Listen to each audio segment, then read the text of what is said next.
Sir psoriasis ఉన్నప్పుడు చాలామంది ఇబ్బంది పడుతుంటారు కదా, దట్టు వేసవికాలం అయితే వాళ్ళకి చాలా ప్రాబ్లంగా ఉంటుంది. ఏ సీజన్ అయినా కానీ ఇచ్చింగ్స్ రావడం, బర్న్ అయిన సెన్సేషన్ ఉంటుంది. వాళ్ళ కోసం మీరు ఏదైనా చెప్తారా?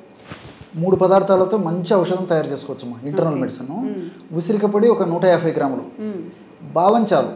బావంచాలు మనకు మార్కెట్లో దొరుకుతాయి. బావంచాల పొడి మనకు మార్కెట్లో దొరుకుతుంది. బావంచాల పొడి ఒక 25 గ్రాములు, పసుపు కొమ్మలను దంచి తయారు చేసుకున్నటువంటి పొడి ఒక 25 గ్రాములు. ఈ పదార్థాలన్నింటి బాగా కలిపేసి ఒక గాజు సీసాలో నిల్వ ఉంచుకొని రోజు ఉదయం ఒక పావు టీ స్పూను, అదేవిధంగా రాత్రిపూట ఒక పావు టీ స్పూను నీళ్లతో కానీ, లేకపోతే ఒక కప్పు పాలతో కానీ, లేకపోతే కాస్త తేనెతో కానీ, ఎవరికి ఎలా ఎప్పుడు ఏ కన్వీనియంట్గా ఉంటుందో ఆ పద్ధతిలో వాడుకోవడం వల్ల వ్యాధి నిరోధక శక్తి పెరిగి సోరియాసిస్ అనేటువంటి సమస్య త్వరగా తగ్గుతుంది. భవిష్యత్తులో మరలా తరచుగా పునరావృతం కాకుండా కూడా ఉండేటువంటి పరిస్థితి ఏర్పడమే కాకుండా సోరియాసిస్ వల్ల వచ్చేటువంటి ఇతర లక్షణాలు కూడా ఈ యొక్క కీళ్ళ నొప్పులు ఇలాంటి లక్షణాలు కూడా లేకుండా ఉండేందుకు కూడా ఈ యొక్క ఔషధం ఉపయోగపడుతుందమ్మా.